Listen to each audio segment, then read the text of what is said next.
In 2018, Alibaba fully acquired one of China's largest ride-hailing and food delivery services, Ali.me, in a deal that valued the business at approximately $9.5 billion.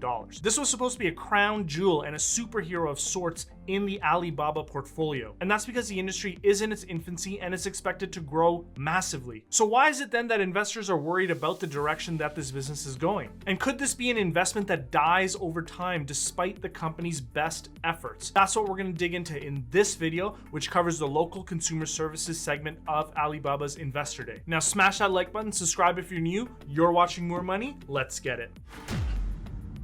Now guys, if you are unfamiliar, local consumer services is where Alibaba keeps its ride-hailing and local food delivery app, Ali.me. You can see that the China food delivery app users has absolutely exploded over the last 5 years. Mind you, this chart only covers 2015 to 2020, where it's gone from under 100 million users to over 600 million users. That's an insane level of growth that we're seeing so far. And of course, with that level of user growth, you can see that the revenue has also kept pace, where it looks like it was under $5 billion in 2015, and in 2020, it surpassed $50 billion. That's a 10x there, guys. And of course, you can see that Ali.me and Meituan are the two largest operators that control 90% of all food deliveries in the country, which is kind of crazy, but it also makes sense because even here, you can see that Uber Eats and DoorDash largely control most of it. And you can see that this business is expected to continue to grow, albeit at a slower pace.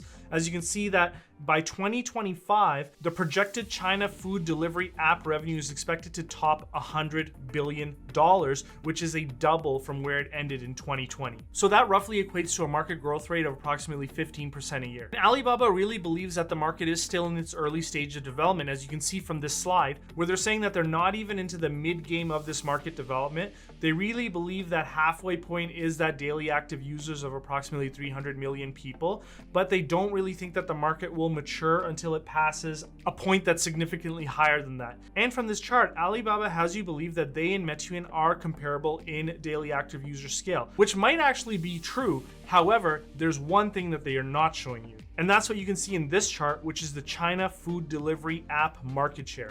And that red line, that's Ali.me. And it's been declining ever since 2019. And they're now under 30% of market share, whereas Meituan controls approximately 2/3 of the market at 65% market share. And just so you guys are aware, the largest shareholder of Meituan is Tencent. And this is really important because Meituan's growth has largely been attributed to Tencent, which you can see in this next slide. So you can see here, the key to Meituan's success is that Tencent didn't just invest in the company, they also opened up WeChat by integrating the Meituan food delivery app into the WeChat app. So then the question really gets asked, why should someone download Ali.me separately when if they're already using the WeChat app, they can just use the WeChat app to order food or order a ride? Now here's the real problem for Ali.me. If you guys remember, I actually did 250 deliveries on Uber Eats just to give you an idea of how it worked earlier on this year on this channel. And what I found really works for Uber Eats is that you as a driver get a lot of orders, and so you're constantly working, which keeps you on the app. The one thing that's going to take you off the app as a driver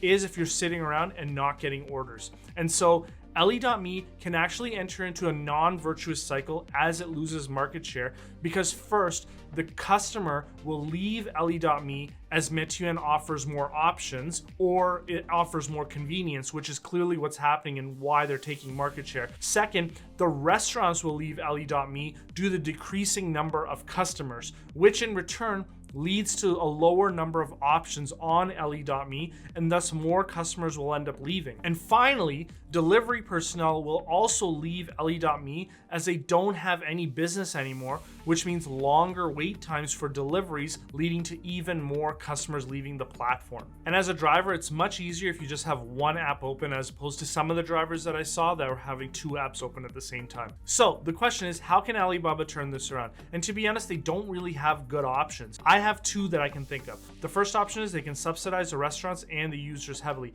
That's what Uber Eats is doing right now. Every couple of weeks, I get 75% off my next two orders on Uber Eats. So it's very clear that they're aggressively trying to grow the market here where I live. But over the long term, obviously that's not a sustainable business model if you're giving away food and delivery for free, especially if I'm taking the food and delivery that's cheap and then not reusing the app. So I wouldn't really recommend Alibaba do that, but they might have to. The second option that they can take, and I think it might be more valuable to them, but you guys let let me know in the comments if this works or not. They need to create synergies between Tmall, Taobao, Fresh Hippo, and Sun Art, and integrate them somehow into the Ellie.me app, or integrate Ellie.me better into the Tmall and Taobao apps. Now, this may not be getting called out as a risk for investors right now. Alibaba surely isn't, because as you can see from here, this is one of Alibaba's slides. Ellie.me's average annual customers grew 28% year over year, so they're just benefiting from the fact that the market is just growing overall. So from the local consumer services presentation, there's two real takeaways. The first is that they're losing the war, but it's still early. The second is that they have to integrate throughout the Alibaba ecosystem. They have talked about this a lot, and so it's very necessary that they do it. Now, I'm getting a lot of good feedback on this Investor Day series. I'm really trying to get you guys more videos faster, and so one of the ways that I'm gonna try and do that is cut out the editing part and actually hire an editor. So if you guys are interested, there's a link below to help that along. And I'm absolutely overwhelmed, and I sincerely appreciate everybody that has helped so far. Now guys, as Alibaba investors, it's very important that you are up to date on all of the Alibaba Investor Day presentation items. And so if you've missed any of the previous videos in this series, no problem. I've covered them all right here.